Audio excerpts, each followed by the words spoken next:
There are things that will prevent a woman from receiving grace from her husband. One of them is negativism.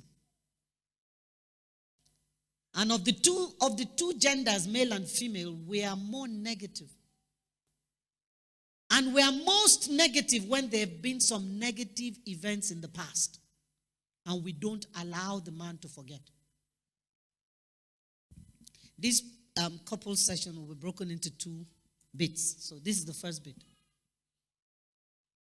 We do not allow the men to forget. We are negative, especially if something bad has happened before. I don't know where it comes from, why we do it, but we don't release our husbands when they've done something wrong. We may say we have released, but the next time he does any small thing that looks like that, we're going back. We're so negative. And the man just gets tired. He just gives up. He doesn't try when those type of issues come up. Once you start, he just shuts down. We're negative. A man told me that his wife, when they first got married, he didn't know. So every time his mother came, he would report the wife to the mother. And the mom was that type of mother-in-law. The spirit was upon her. And she would light into this woman and go at her and say all kinds of things. But when the man started going to church, because then he wasn't in church, started going to church and started hearing about the right way to relate with his wife, he stopped all of that completely. He wouldn't even let his mom talk to his wife. He was sorry. But you see, now, because he was sorry, the wife, it became a platform for her to keep choking him every time. If she did something wrong and he thought, why don't you just go and call your mother? Why don't you just go and call her to come and talk? You started. And it's like, so I don't have a right to point out something that is not okay anymore. My mom is not here. I've stopped calling her. She won't let him forget. That's how you used to call your mother. She'll come and tell me. Blah, blah, blah. So when you do that, lady, you would not receive grace from your husband. It's difficult for him to give it. Because even the grace, he thinks you are going to throw it back at his face. So he will hold it back. 2. The second one is narcissism. Yeah. Us women are, of the 2 species or the 2 genders again, we are the more self-absorbed one. When we sit in front of that mirror, primping, fixing, touching up, powdering, rubbing, tailor, hairdresser, Brazilian, Auntie Fumi, Auntie Joy. I don't know if there's Auntie Joy. Whatever. And that man is just there. Hey, when will I get 5 minutes?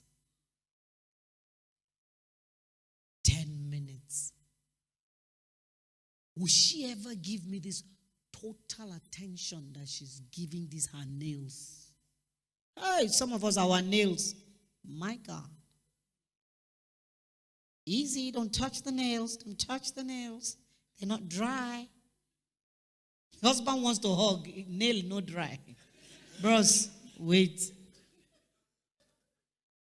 Woo!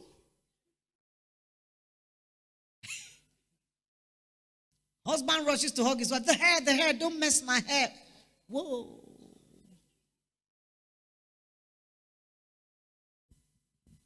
Hello.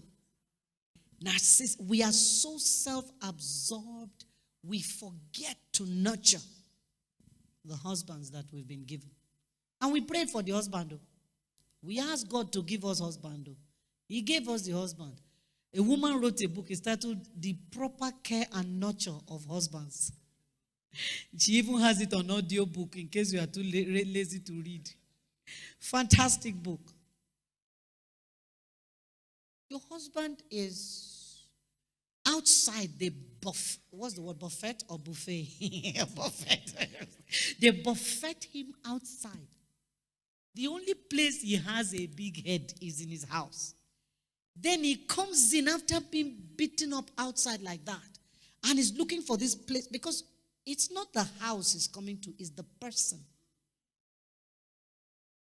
So he comes home and there's no solace. There's no welcome. Because you're painting your nails. You're doing your hair. You're out with the girls. You're at the tailors. You are in the gym. All your activities exclude your husband. Third thing that would disqualify a wife from getting grace from her husband is nagging. Nagging. When you nag a man, you are challenging his God-given role of leadership. It's not the man you are challenging. It's that office that God gave to him to lead. That's what you are challenging. When you nag a man, what he learns to do is to raise a wall. The moment you start, he raises a wall. That's why after you have talked, you say, honey, are you hearing me? You say, He wasn't hearing. He has shut you out. Let me tell you something, ladies. There is nothing on earth that you can ever get a man to do by nagging. If he did it, it's because he wanted to do it. It's not because of your nagging. If he does not want to do it, if you like, talk from here till tomorrow, he's not going to do it.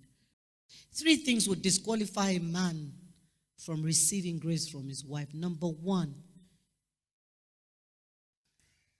is abuse. Abuse. Physical, emotional, spiritual, sexual, financial, psychological. I went for a meeting, a couples meeting, and a woman sent me a note from the crowd. She said, Ma, is it okay for a man to be calling his wife goat, goat? Everything I do, goat, goat, calling me a goat all the time. I thought about it and I said, I think it's okay for a man to call his wife goat. And the whole church went, like I see some of you quickly looking up. You were writing, but you are looking up. How can she say that a man can call his wife goat? I said, no, it's okay for a man to call his wife goat. But if she's a goat, he must be a he goat, because cow and chicken, no, they marry. Be careful what you call your wife, because it's the reflection of your power of choice. You say she's a fool, so with all your wisdom, you saw fool and carried it to your house. Men that beat their wives think that the beating will change her. I have news for you. The Bible says foolishness is bound up in the heart of a child, and the rod of correction will drive it from him. It's only for the child that there is a rod, not for the wife. That when you beat a wife, what you affect is her self-esteem. It's more than the physical pain. And people with low self-esteem don't make an effort. They don't try. What's the point? They're down on the ground. So that thing you are beating her for, get ready. You will continue to beat her and it won't change, because she's not going to make an effort. Her self-esteem is gone. When you abuse your wife, you reduce her value. You reduce her person.